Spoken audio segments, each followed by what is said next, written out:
As we emerged from the shimmering portal, the twisted realm that awaited us was a nightmarish landscape of jagged obsidian spires and roiling crimson skies.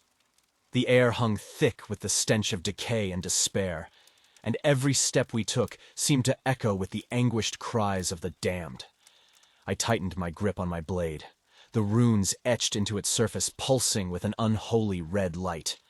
Beside me, Captain Reynolds readied his massive battle-axe, its wicked edge gleaming with a sickly luminescence. Corporal Harris and Private Jenkins fanned out to our flanks, their spectral rifles at the ready, wisps of ethereal energy curling from their barrels. We pushed forward, picking our way through the blasted terrain, our armored boots crunching on the shards of shattered rock and bone that littered the ground. The whispers in my mind grew louder with every step, their seductive promises of oblivion threading through my thoughts like poisoned honey. I shook my head, trying to clear the fog of temptation from my mind. We had a mission to complete, a darkness to vanquish, and I would not let the insidious whispers sway me from my purpose. As we neared the heart of the twisted realm, the ground began to tremble beneath our feet. A deep, rumbling growl echoed through the air, setting our teeth on edge and sending shivers of dread down our spines. And then we saw it. Rising from the depths of a vast, swirling chasm was a monstrosity of shadow and malice, its form a writhing mass of inky tendrils and pulsating flesh. Glowing red eyes, each as large as a man's head, stared out from the center of the abomination, their baleful gaze fixing upon us with a hunger that knew no bounds. Captain Reynolds let out a bellowing war cry, his voice cutting through the oppressive gloom like a beacon of defiance. "Revenants! This is our chance to end this nightmare once and for all. Let our blades taste the essence of this abomination and send it screaming back to the hell that spawned it." With a roar of unleashed fury, we charged forward, our weapons flashing with unholy light as we met the monstrosity head-on. The battle was a whirlwind of flashing blades and eldritch energies, a dance of death and desperation on the edge of oblivion. The monstrosity lashed out with its shadowy tendrils, each one tipped with razor-sharp talons that tore through spectral flesh and ghostly armor with ease. I ducked and weaved through the maelstrom, my blade carving glowing red arcs through the air as I hacked at the abomination's writhing form. Beside me, Captain Reynolds fought with a savage fury, his battle-axe cleaving through the monster's shadowy hide, ichor spraying from the wounds in a hissing torrent. Corporal Harris and Private Jenkins darted in and out of the fray, their rifles spitting bolts of searing energy that burned through the monstrosity's flesh like hellfire. But even as we fought with all the strength and skill at our command, the abomination seemed to grow stronger, its wounds knitting shut almost as fast as we could inflict them. And then, in a moment of horrifying clarity, I saw the truth of the situation. This was no mere monster, no simple abomination of the twisted realms. This was the very heart of the darkness that threatened to consume all. A manifestation of the malevolent force that had brought us to this blasted hellscape. As the realization dawned on me, I felt a surge of renewed determination flood through my spectral form. We had to end this, here and now, or all the realms would be lost to the encroaching shadows. With a wordless cry of defiance, I leapt forward, my blade flashing with a brilliant crimson light. I carved a path through the monstrosity's writhing tendrils, the acrid stench of burning ectoplasm filling my nostrils as I hacked my way towards the creature's pulsating core. Captain Reynolds was there beside me, his battle-axe whirling in a blur of ghostly steel. Together, we fought our way to the heart of the abomination, our weapons flashing in a symphony of destruction. And then, with a final, desperate surge of strength, I plunged my blade into the monstrosity's glowing red eye, the runes on its surface flaring with a blinding intensity. The creature let out a deafening shriek of agony, its form convulsing and writhing as unholy energies coursed through its twisted flesh. For a moment, I thought we had won, that the darkness had been vanquished. But even as the abomination began to crumble, its shadowy essence dissipating into the blood-red sky, I felt a chill run through my spectral bones. The whispers in my mind had not ceased. If anything, they had grown louder, more insistent, And as I looked into the haunted eyes of my fellow revenants, I saw the same realization dawn on their faces. As the last echoes of the monstrosity's death throes faded into the twisted landscape, we stood amidst the carnage, our spectral forms battered and weary. The battle had been won, but the cost had been high, and the weight of our victory hung heavy upon our shoulders.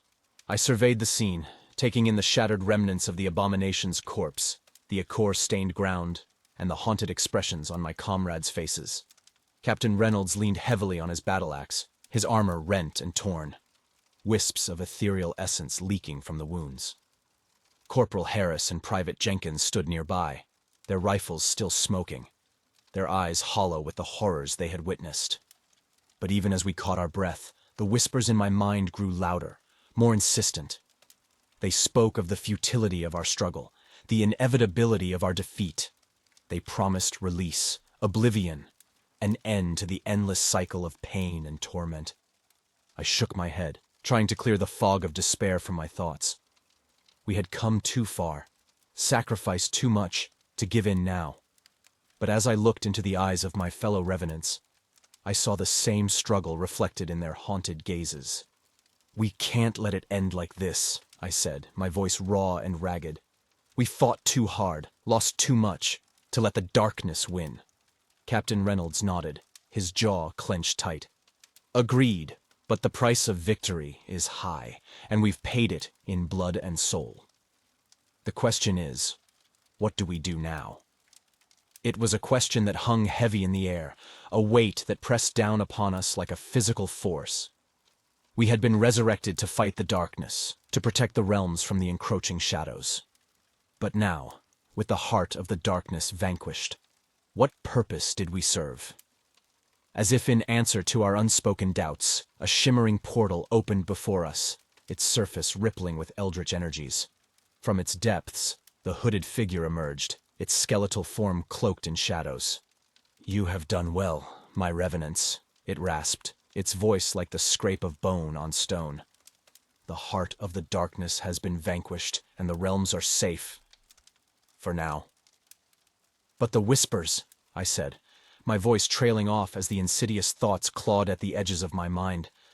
The hooded figure nodded, its hollow eye sockets fixing me with a piercing gaze. "The whispers are the price of your power, the burden you bear as guardians of the realms. They will never truly be silenced, but you must learn to master them, to use them as a weapon against the darkness." I felt a chill run through my spectral bones at the figure's words. To embrace the whispers, to use them as a tool. It seemed like madness. But what choice did we have? As if sensing my thoughts, the hooded figure gestured to the portal behind it. "Your journey is far from over, my revenants. The darkness will rise again, in new forms and guises, and you must be ready to meet it when it does. Step through the portal, and embrace your destiny." I looked to my comrades, seeing the same uncertainty, the same fear etched upon their ghostly features. But beneath that fear, I saw something else. A flicker of determination, a spark of the unbreakable will that had carried us through the battles before. Captain Reynolds stepped forward, his battle-axe clenched tight in his gauntleted fist. "We are the Revenant Corps," he growled, his voice a rallying cry that echoed through the twisted landscape. "We do not falter, we do not yield. If the darkness rises again, we will be there to meet it, no matter the cost." Corporal Harris and Private Jenkins nodded their assent, their weapons held at the ready, and as I looked into their eyes, I saw the same resolve that burned within my own spectral heart. We had been chosen for this task, resurrected to serve as the last line of defense against the encroaching shadows. And though the price of our power was high, though the whispers in our minds might never truly be silenced, we would bear that burden for the sake of the realms we had sworn to protect. As we stepped through the shimmering portal, the twisted landscape of the dark realm faded away, replaced by the hauntingly familiar surroundings of the mortal plane. The air was crisp and cool, carrying with it the scents of autumn, decaying leaves, damp earth, and the faint, lingering aroma of wood smoke. I took a moment to orient myself, my spectral senses adjusting to the sudden change in environment. Beside me, my fellow revenants did the same, their ghostly forms shimmering in the pale moonlight that filtered through the bare branches of the trees. Captain Reynolds was the first to speak, his voice a low, haunted whisper. "We're back," he said, his gaze sweeping over the silent forest that surrounded us. "But for how long?" The hooded figure said the darkness would rise again. I nodded, feeling the weight of his words settle upon my shoulders like a leaden cloak. "And when it does, we'll be ready," I replied, my hand tightening around the hilt of my spectral blade. "We've faced the heart of the darkness and emerged victorious. We can do it again." But even as I spoke the words, I could feel the whispers in my mind, the insidious doubts that clawed at the edges of my resolve.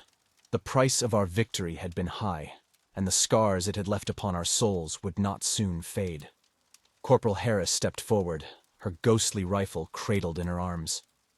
"What do we do now?" she asked, her voice tinged with uncertainty.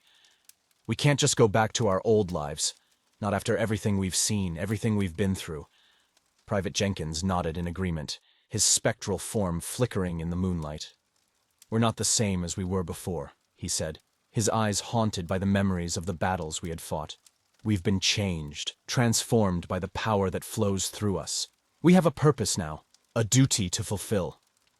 I considered their words, feeling the truth of them resonate within my own ghostly heart.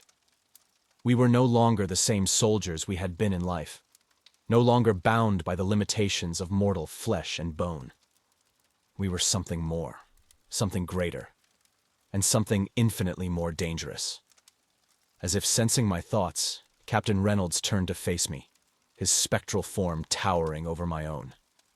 "What's our next move?" he asked, his voice a low, rumbling growl. "Where do we go from here?" I hesitated for a moment, my mind racing with the possibilities. We could return to the Dark Realm, seek out new challenges and new foes to vanquish. We could scour the mortal plane for signs of the darkness, rooting out its minions wherever they might lurk. Or we could simply fade into the shadows, watching and waiting for the moment when our blades would be needed once again.